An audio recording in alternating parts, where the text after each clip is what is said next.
Very big, eventful week with the Penguins. Wow, lots of news.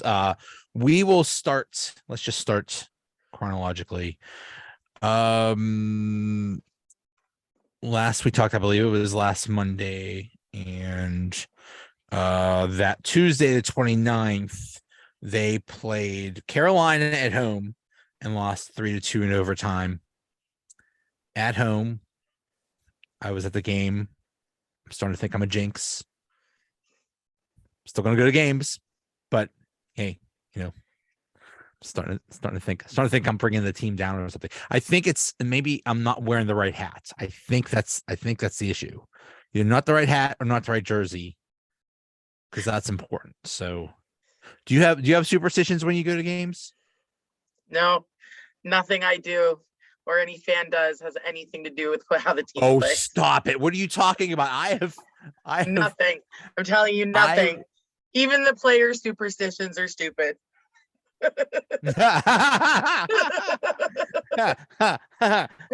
Okay. So in 1990, would this be 1991? The first cup. Me and my best friend, we had a system.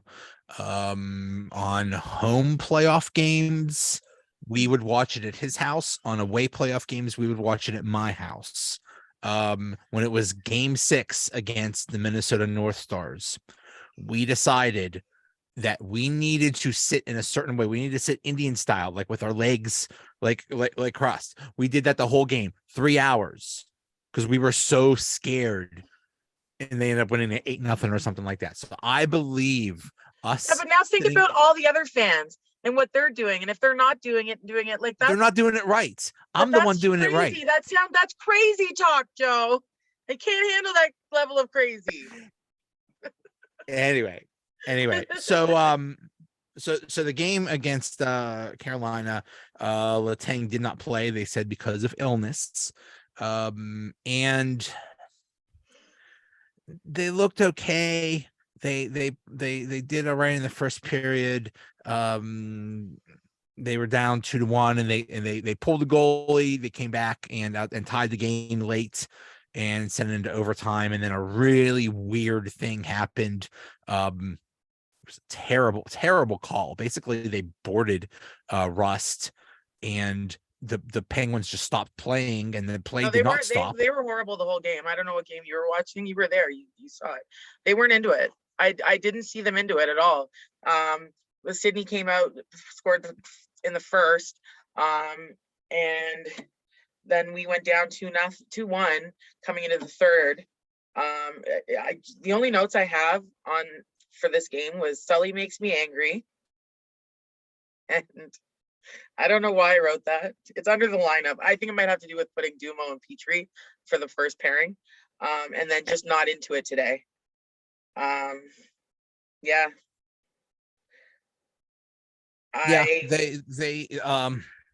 Especially in the second period. It was basically they played okay like the first half of the first period, and then after that the Carolina dominated. But we kind of suspected that Carolina would give a problem, because that's it was definitely closer than we anticipated. I thought it would have been like more of a, it was more evenly matched to go to OT. I can admit I was wrong. I thought Carolina would have, steamrolled us, but I just didn't feel the same, Yeah. I didn't see the same passion that the players, the Pens had, the week prior. Yeah, I could agree with that. So, the final play was just weird. The ref blew it. The ref just, heck, even there was too many men on the ice and they didn't call that. The ref just blew it. It ended up being a 2-0, and Carolina scored, but okay, they got a point out of that. So, okay.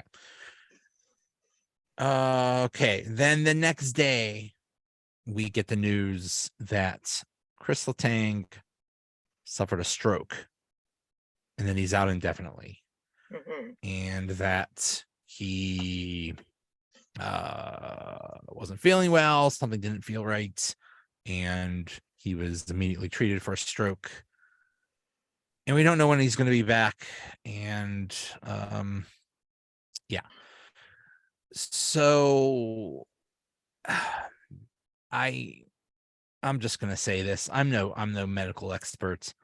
I don't understand why he's playing anymore. I don't understand why he would try to play anymore. I don't know if playing hockey makes it worse, or just doing nothing, he would still get these symptoms. He would still have a possibility of a stroke. I don't know, but I don't know why he would risk his life to play. I don't get it. From see, this is tough. So we know that it's his second stroke since 2014. And he was out 3 months. So this is me doing some research because I didn't pay attention to the Pens in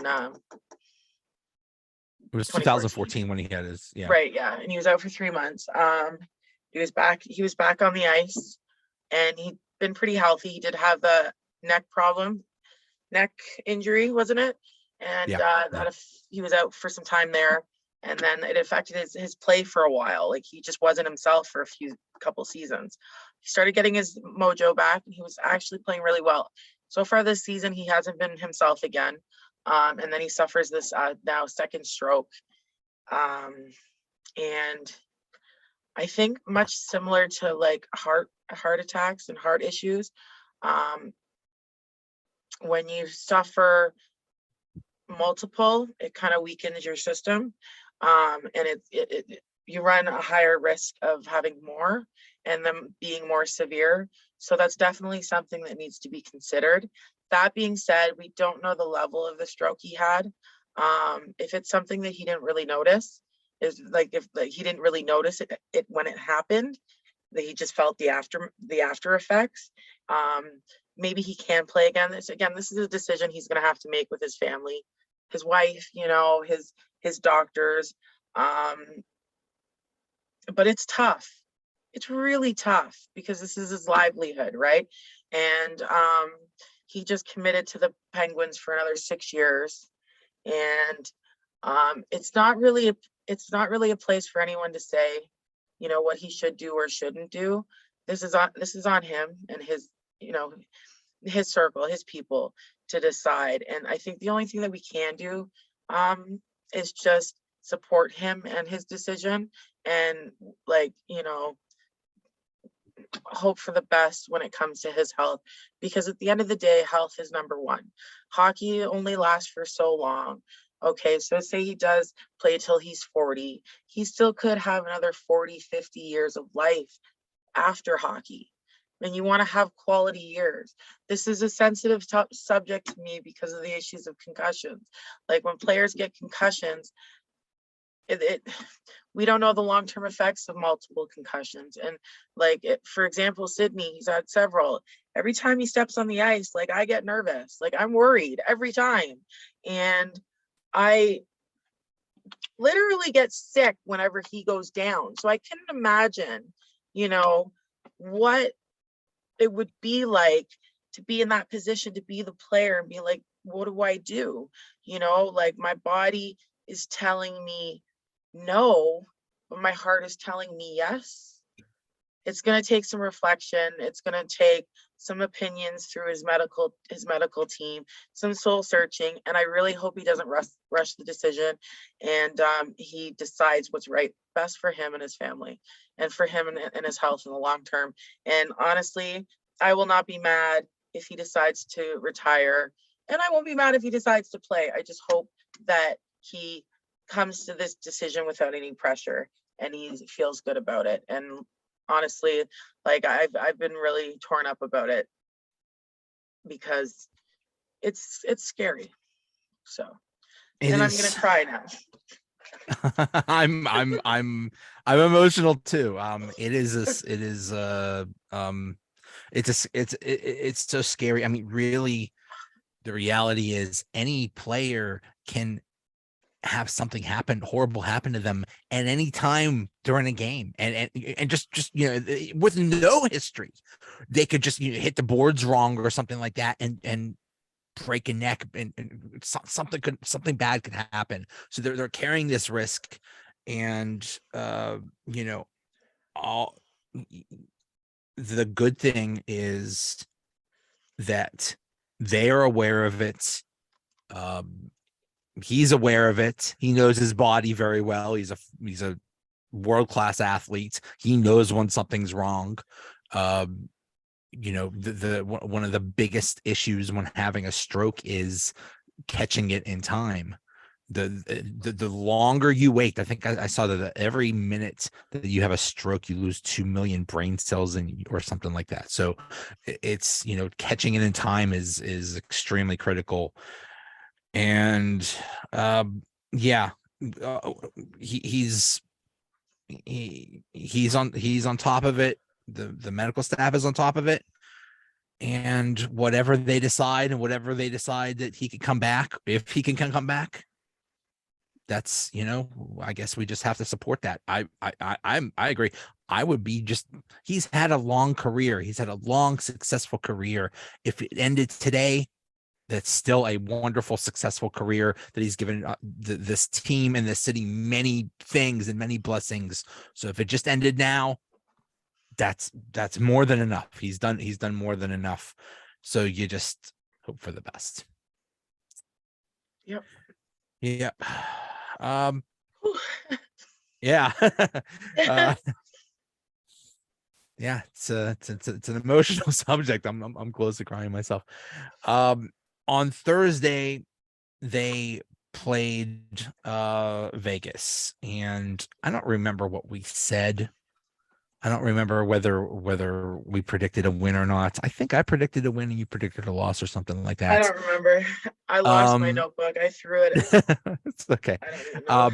Anyway, they won. They beat Vegas 4-3, which is extremely impressive. That was a good game. Vegas is a good team. This is a good win. Did you see the fire in this game? I did. I was excited for this game.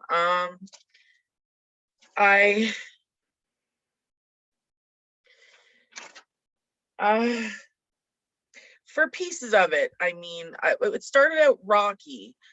We had a tough first period. We slowly got into it. We didn't start off as well as I'd like to, but we ended really strong. And that's what I liked about this game, is that we closed it. This is something that we've had trouble with. We usually come out the gate strong and we fall apart. So I wasn't too upset about the coming in slow, but how we closed. And this game was a good, starting block for the players to realize, this is something that works too. We don't have to come out of the gate so strong. We can kind of build up to it.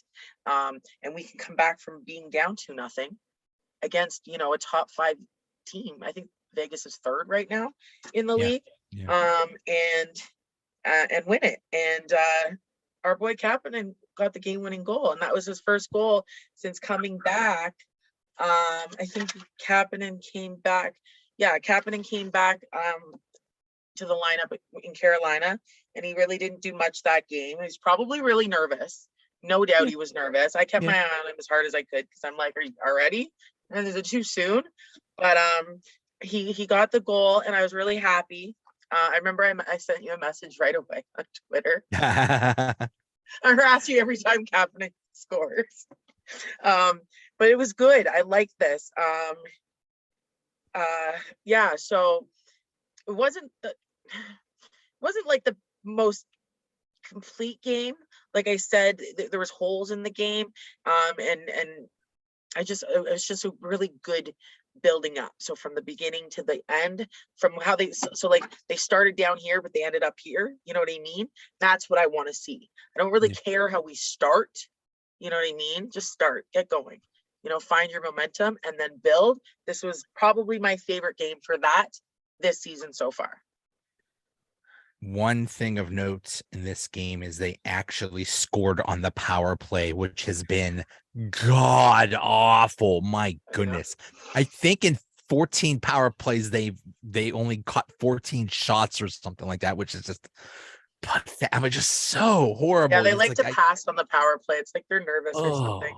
And it might have something to do with all those missed shots. Oh, okay. Well, if only somebody was keeping track of that. The thing is, Sid went to the net on the power play goal that Jake Gensel scored. They created problems they created slight problems for the goaltender. They got into goaltender's face so that it made it hard to see. Boom, look what happened. It was really well executed play. I'd like to see more of that though. These are two players that have been playing together for a long time, and they just, for me, they haven't had enough of those moments. So it's nice to see, but I'd like to see more of it, not just on a power play, but on 5-on-5 play.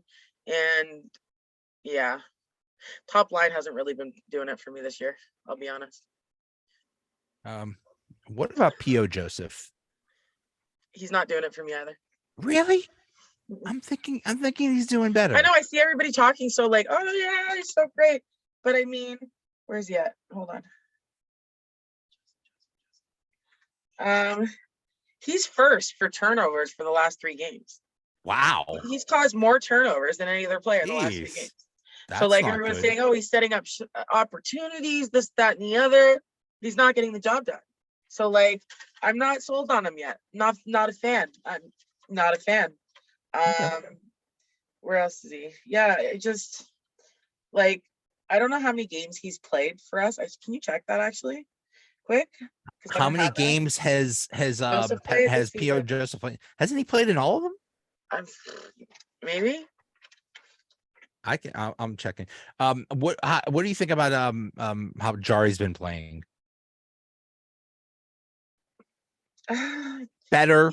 He's the same. I'm not really okay, you know what? I can't lie. I haven't really been paying too much attention to him. I've been focusing a lot more on our defense, our defensemen, and Carter. Been studying Carter's game a lot. But yeah, he's been consistent. He lets in some really easy goals though. Sometimes like he'll come up with some really big, huge saves, and then he'll let in, like he'll let a beach ball in, and you're like, what's going on? But I can't really complain about Jari because I haven't really, I'll make a mission to pay attention more. Okay. Ask me again in 2 weeks. P.O. Joseph has played in 21 games, and I believe they played 25 games total. Okay. So yeah, so almost all of them. Where's my notes? 25 games, yeah. Joseph. So in 21 games, Joseph has had 9 missed shots and 9 turnovers. So it's not bad, but this last week was the worst. But lately it hasn't. Yeah. That's I don't know. He hasn't. I did like him, but I don't know. I don't like turnovers. I don't like that.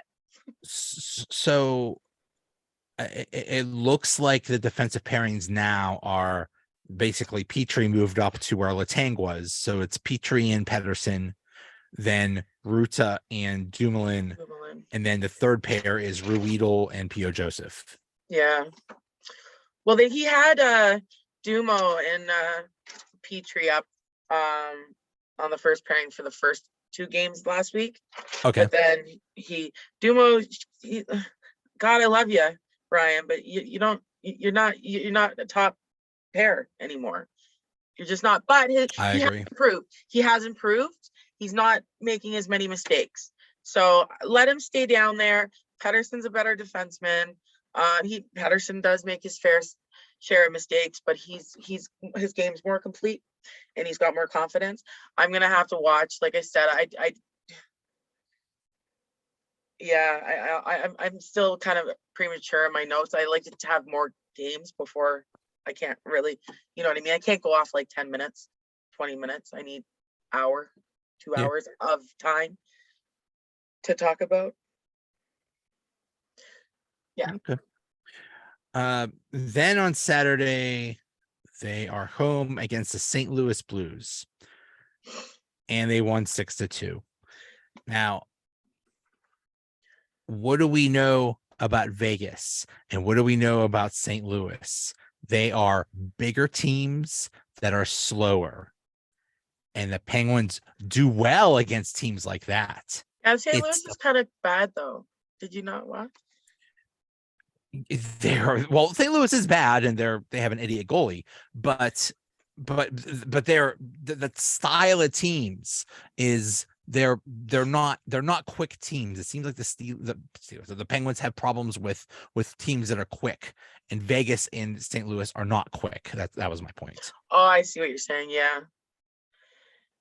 Yeah. I mean, I don't know why I have written unimpressed thus far in the first period. Like we were up 3-0 in the first period. That wasn't, you didn't like that. I don't know. Something must have happened that I wasn't happy about. But I mean, Kapanen had already scored his second goal in the first period. He got his hat trick in the second. I lost it. I went on like a little Twitter rage because I was so proud of myself. It was like the best suggestion ever. But Sydney had a rough game. Sydney got a goal. I think it was an empty netter, if I remember correctly. He's fallen off. Like I remember I went on that tangent and he came out, and in the next 3 games he had like 10 points. Well, in the last 3 games, he has 2 points.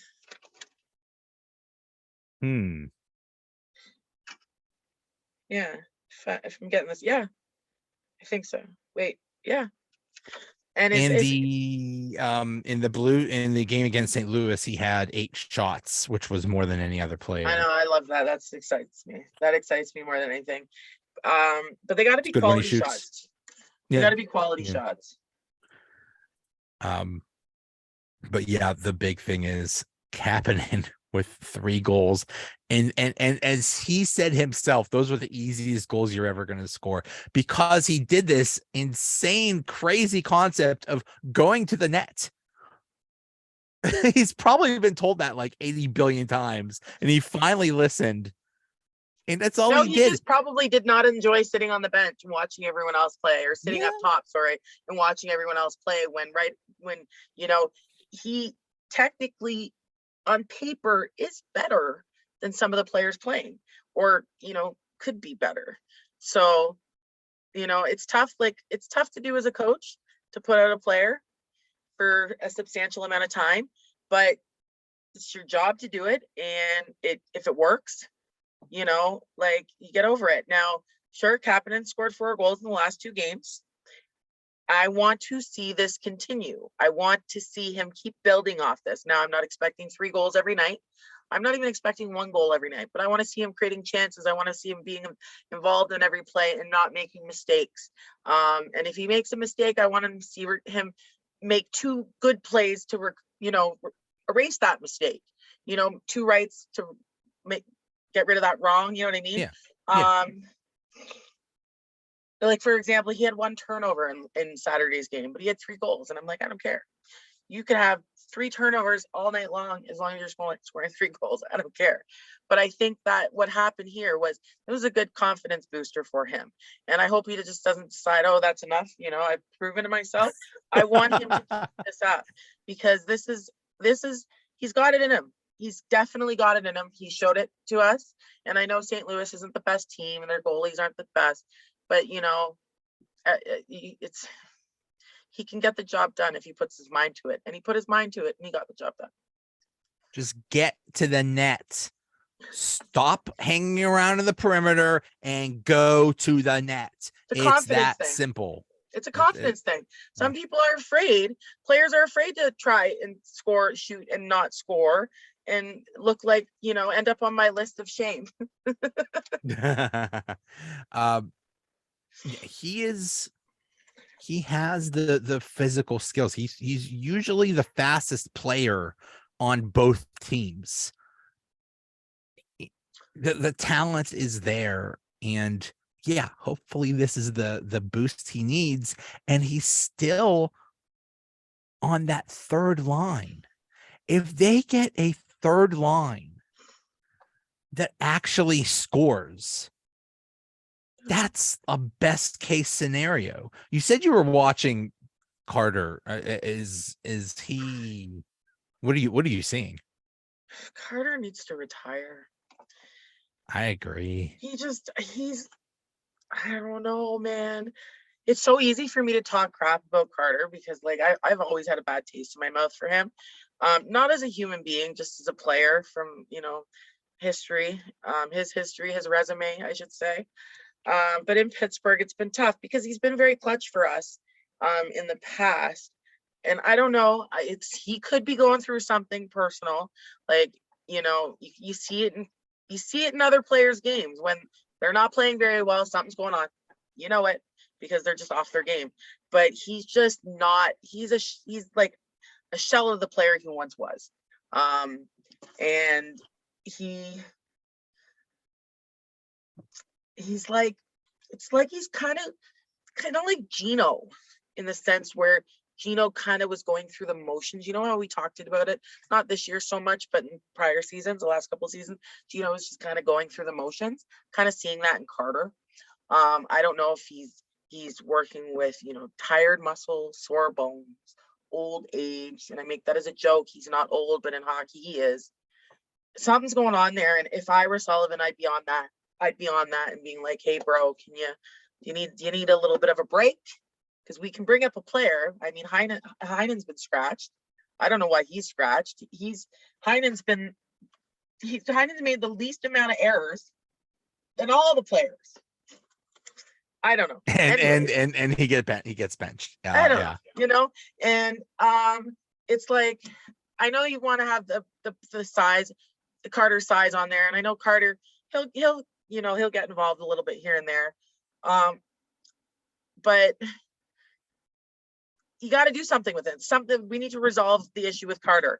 So either give him a break, put him on the bench for a bit, let him rest, get him some training, some full body massages, whatever he needs, recover that, get him some rest, sleep, whatever. Or, consider maybe it's time to pull the plug. Like I said before to you, Joe, I don't like giving up on players. I like to give them a chance to be like, this isn't working for us. What can we do to make you better? And give them that opportunity. Carter's in the hot seat right now. But if you physically can't do it anymore because you're too old, there's not a whole lot you could do about that other than Yager's like 476 and he's pretty much still playing. He's a freak. Was Gordie Howe played till he was 51 or 52? Like, it is possible to play, but your body's got to match. You got to be in good shape. So like, Sullivan and Carter and one of the fitness trainers, they got to sit down and have a conversation with Carter, find out what's going on with him. Is your heart not in it anymore? Because we need you 100%. We got to wonder if we got to wonder if do you sit him? Is he we don't know if he's, and that's this is not the first I've heard that he is just bad. He is just bad right now. He's basically It's a waste of a roster spot right now, and it's tough. We can't afford it. We're not good enough to have right now. We're not good enough. And I know we're starting to find some success. We're not consistent enough, and we can't really risk throwing away a spot like that. That's like when I talked about Heinen being benched, and I'm like, why?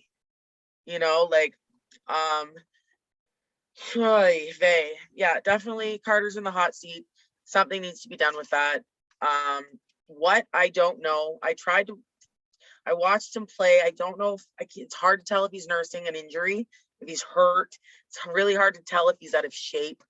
Like he seems to be able to move around a little bit, but it's tough. It's really tough to tell. It's just, to me, what I see is his heart's not in it, and he's just going through the motions. So from my assessment, just based on what I can see, it's either something going on personal, psychological, mentality wise, outside of hockey, his life, personally, or he is, like I said, his heart's somewhere else. He's just not into it. Yeah, I don't know. I don't know. That's it's definitely something to watch. Maybe he's just like an old car and he just needs to get warmed up. I don't know. At least I made you laugh. At least something good happened tonight. Like tears stained down my face. No, laughing. What a wild episode. Yeah. This is not the first time we've been crying on an episode. I remember after a playoff game, that was a mistake when we right after a playoff loss. After that was the first time did we both cuss? I know I did for sure. It was a mess. It was a mess. It was a mess. That was not a good idea. What about Rust? I mean, it seems like he's I mean, he had a goal and 2 assists against the Blues. Hopefully he got out of his little slump. Hold on. Let me just give me a sec. Sorry. I'm still laughing at you. Not at you. I know. With you know me. What I mean? Russ, think, John. Think. I'm sorry, he had a goal and 3 assists. Zucker had a goal and 2 assists. I'm trying to think here. Rust. Rust has oh, I know what I'm looking. Sorry. I'm usually more organized. I had a rough day today. I'm sorry. Organized. Who am I talking about? Rust? Yep. And Rust. Where are you? Yeah, he's improving. Definitely improving. I had to look at my notes for that. He's improving. But he could be. Yeah, no, he's good. I have nothing to say about Rust. I sometimes I feel like complaining about him for some reason. I don't know why, but no, I don't. I don't think I don't have any bones to pick with him this week. What are you seeing in missed shots and turnovers in the last week? Okay, so first I'll just cover the last 3 games. So games 23 through 25, we had 28 turnovers and 28 missed shots. So we're a little bit higher than. Wait. You want that to be 5 a game, and yeah, so we're a little high. Like we're a little high over 9. That's not good. Bringing our total to. I'll do that after. I've got Joseph in first with 5 turnovers. Rust with 4. Speaking of Rust. Hmm. And then Gensel and Sydney and Jari with 3. And I usually don't like to include goalies on turnovers, but I think they're the worst to have because you've got really no protection. Usually when you, as a goaltender, turn it over, if a goalie gives up here's a free shot. Exactly. You know what I mean? It's a disaster if a goalie has a turnover. But they're those 3 are tied at 3. So, there's that top line with 2 of them with 3 turnovers each.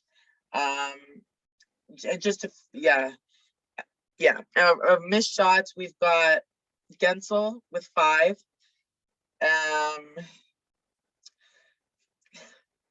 You're gonna laugh.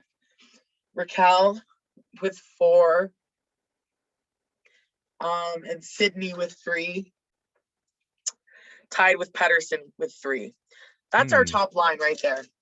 All 3 of them 3 missed shots. So 5, 9, 10, 11, 12. 12 missed shots combined in the last 3 games for our top line. I'm telling you, it's not working for me. Everyone's like, oh, I want Raquel on with Sydney, this, that, and the other, and they'll be flying. And I wasn't on that bandwagon. I'm still not. Because you got to look at, okay, you're going to have hot spots where everything's going well and one player's doing well and this, that, and the other. You want consistency. You want to be consistent night after night. And some nights you're just not going to have a good night. But, I mean, 3 in a row, it's not for me. But you know what? Again, I'm going to keep my mouth shut because I said who I wanted up there and I'm not going to say it again. Now, I did do it, since it's 25 games, thought I was going to do quarterly, and then I realized there's not 100 games in the season. There's only 82. but I did it anyways. So for 25 games, we have a total of 223 turnovers. That's a lot. Okay. So Gino, about nine a game. yeah, Gino is in first with 30. 30 turnovers, Gino. And I wouldn't be so mad at him if he was producing more, because he's kind of not really doing much either. I hate to say it, but he's not. He's not cutting it. Our top two lines are not cutting it. Third line, you know. Anyways, on to the next. Letang, you're second, but you know, you're fine. I'm not even gonna tell you your number. Third is Sydney with 18, which is a massive jump from Gino's 30. And then you've got Petrie with 16 and Dumoulin with 15. That's total for 25 games. Missed shots, we have 293. It's a lot. That's almost 12 per game. So think about improving the quality of our shots. And I'll tell you the players that need to do this, that we could be scoring more goals, winning more games. The point of the game is to win the game. Anyways, I'll ask you, who do you think's in first place? First place in missed shots? I want to say, you know what? Let's say Malkin. Gino has only had one missed shot in the last 9 games. Wow. Most improved in missed shots. He must have listened to me rant on the podcast, because he's only had one. He is in 5th place with 19. So yes, he got out there and he worked on his shot. He's doing good. Then I would say Mr. Crosby. Nope, he's not even. He's tied for 3rd. It's actually Raquel with 28. So what did he have? Well, I guess I should have had. What did he have in the first 16? Because he's gone up then, obviously, right? Yeah. Raquel had 6. Nope, missed shots. Raquel had 17. He was in 2nd, so yeah, but he's up. And then 3rd, you've got Rust and Sydney tied at 25 missed shots. Remember, that's in total. And then 4th, it's our boy Chris. I'm not going to say his number because it doesn't matter. And then, of course, Gino with 19. So anyways, Gino, 1 missed shot in 9 games. Beautiful. But I mean, how many shots maybe he's only ever took 1 shot? I don't think he's been scoring much lately either, though. I don't write down their goals on each game, but I don't tally all the goals. I've just been keeping track of the turnovers and missed shots. But yeah, it is an improvement. Regardless, it's an improvement. Those turnovers, though, these lines, if we want to see any success this year, we got to tighten up these lines. You know, I don't like them. I'm not feeling them. I know we're getting some wins. Is Kapanen gonna stay, you know, doing well? He played well against, you know, a crappier team. There's a lot of unknowns here. You know, our 4th line was our best. The getting tongue tied. Our 4th line was our best line for some time now. And our top line has one of the best in the business. And it's just, I don't know, like, it's been really disappointing to watch. And I know I sound crazy because it's like, we're winning. And it's like, okay, sure. Yeah. It's just, I don't know. I guess I expect more. I don't know. Malkin hasn't had a goal in 6 games. Yeah, they've both been useless. And now, Chris is out. Like, did we not predict this in the summer? Sorry. We did. Well, we didn't predict Chris getting sick. And, you know, like, that really sucks. But sick and injury, they go, you know, they coincide. But we did predict, you know, like, this is not good for business. This was, you know, and I'm not laughing with regards to this happening, because I'm laughing because it's like, it's like, don't say it, don't say it, don't say it, but we told you so. Yeah. It's just frustrating, We'll because it's like, see. We'll see. We're over a quarter done through the season, so we'll see how it goes through here. Just one more thing. That the thing Bennington did where he punched Zucker. He Zucker punched Zucker. That is about as low class as I've ever seen from any I watched hockey that about player. 100 times. That's when Zucker was okay. He put his glove hand out. Was it his glove hand out as Zucker was coming around? Is that the time? Yeah. I watched that 100 times and I honestly, for the life of me, couldn't decide whether it was intentional or not. Oh, it was intentional. If it was malicious, because Bennington wasn't even looking. He wasn't even looking. How did he know? I think it was intentional. I don't know. I'd have to watch it 100 more times. It's Saturday night, so I was on the wine a little bit. I mean, I don't drink a lot of wine, but I had a couple glasses. But I watched it so many times. That's why I didn't comment on it, because I was like, you know what? I can't make a definitive answer because it didn't. I don't know. I'm usually on the other side of what everyone else says anyways when it comes to hockey. So anything hockey. So for the most part, I just keep my mouth shut. But yeah, Bennington was a little bit of a rhymes with which. Look, I'm getting better with not cussing. and he is known a little bit for his temper tantrums too. Yeah, I think in the game, the previous game, he almost got. What happened? Something with Jordan Stahl, where Jordan Stahl hit him or something like that, or even his coach, who's Greg Berube, who was one of the toughest dudes that have ever played. He's like, dude, shut up. Just play goal. Stop with these antics. Maybe he's gone soft. Bennington's getting soft.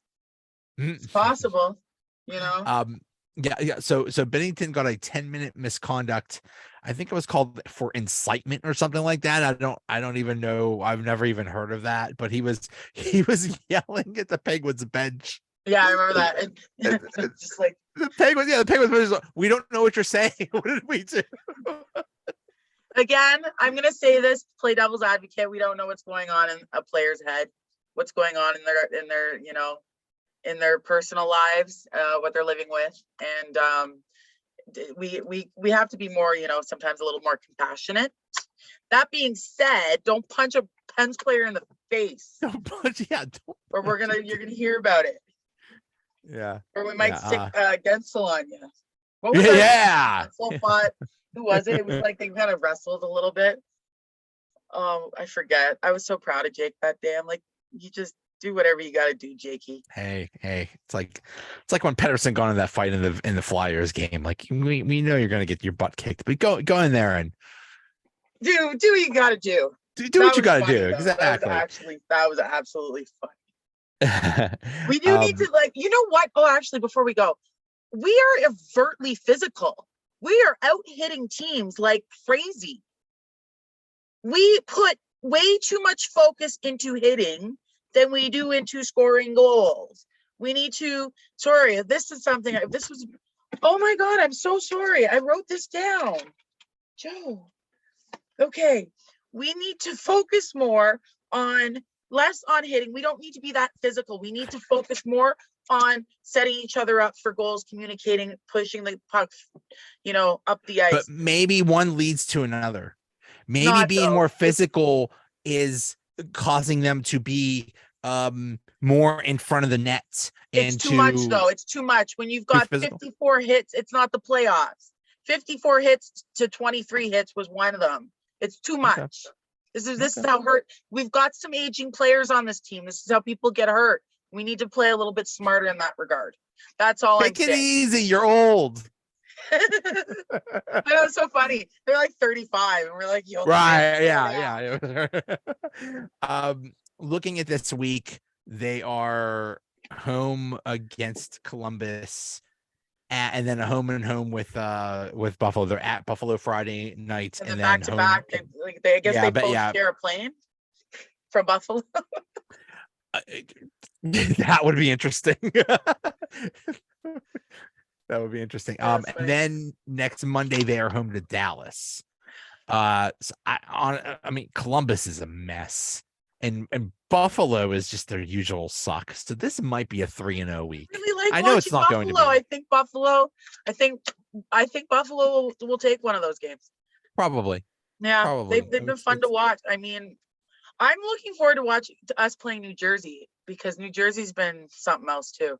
Or have we already played them? No. We have not. We don't play Yeah, them no, we until 2 weeks from 2 weeks. No, 3 weeks. In 3 weeks we play New Jersey on December 30th.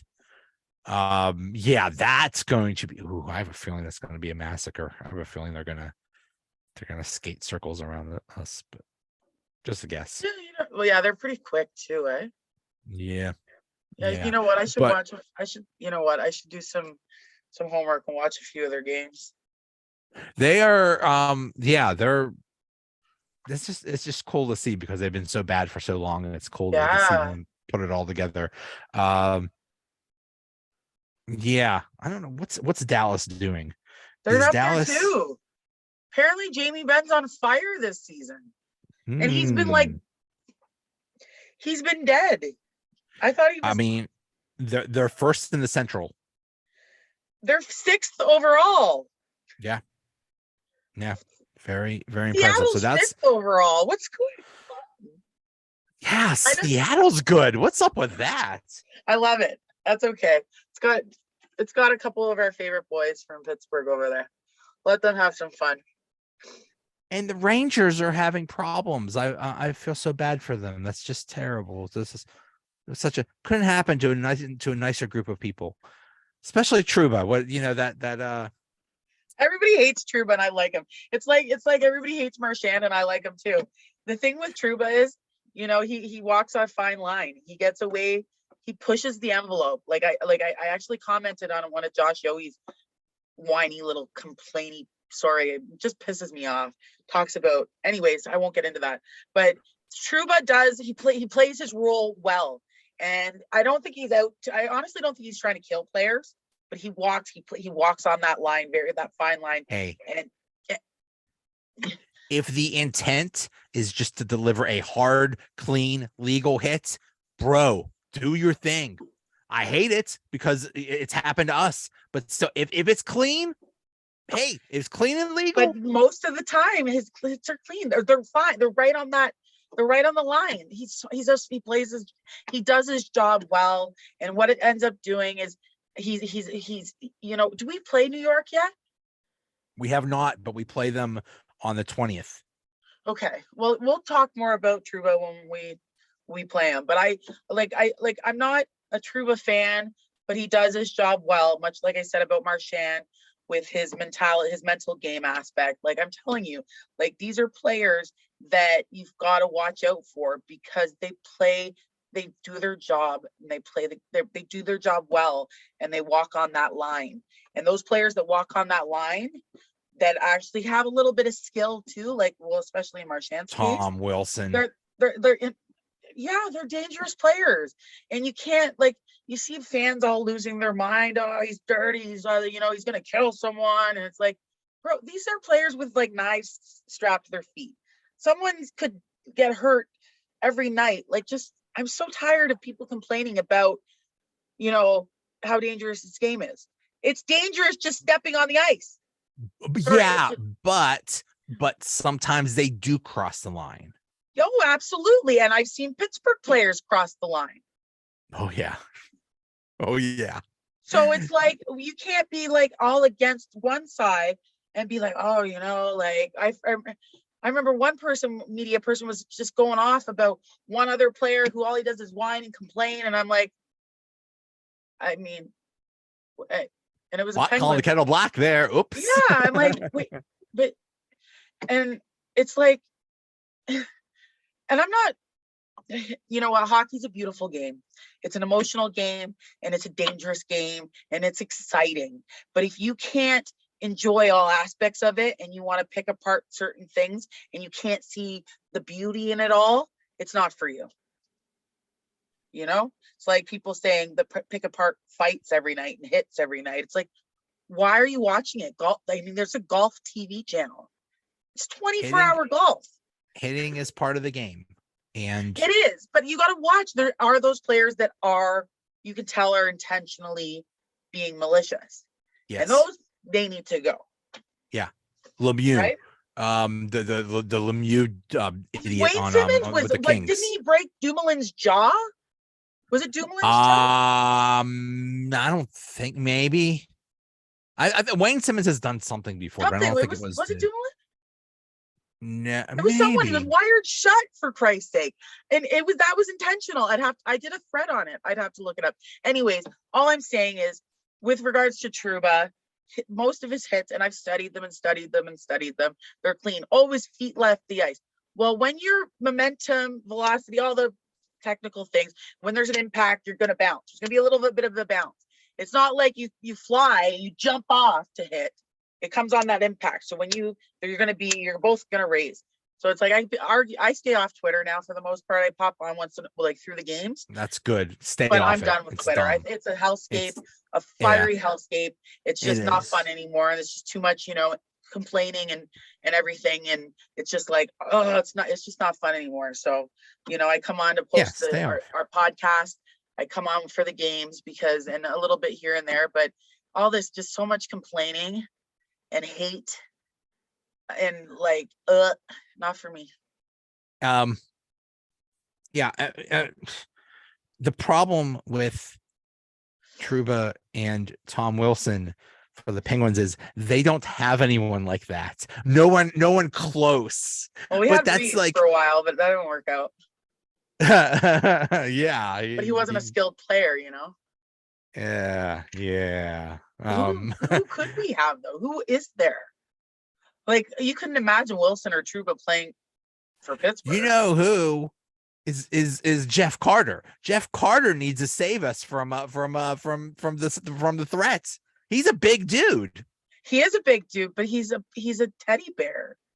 Yeah. He's not. Yeah. Well, he's not the player he was 10 years ago. He needs to get a mean streak is what he needs. But someone's got to step on his pinky toe or something before the game, or give him a wedgie or wet willy. I wonder when that thing happened with Rust on Tuesday against Carolina. I wonder. I don't know. I don't want to say that woke him up, but I wonder if something happened after that, because it seemed like in the two games after that, the Penguins seemed to play with more fire. Maybe. I don't know. I don't know. I don't even remember the Rust thing. The end of the Carolina game in overtime where they hit him, and then they got the 2-0 and scored. Yeah, I don't remember that. That was the end of the game last third Tuesday. Period. It was overtime. In overtime, oh man, I'm still having issues from my concussion. That's why I gotta take notes. If that lit a fire, no. With regards to the physicality with the Penguins, they've been like this all season. I watch their hits. Like, it was against Toronto.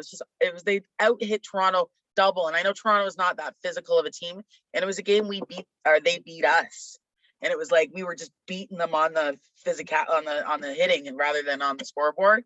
But I noticed for the most part we are out hitting other teams by far, and that's not the area we need to be. Yeah. Winning. Yeah. It's good to have that power. It's good to have that, but it's not the area that we need to. Yeah. No, I get it. All right. Well, we will see how this week goes, and we'll see. Hopefully less newsworthy than last week. Yeah. Sounds good. All right. Okay, Joe. I'll see you. Take care. Bye.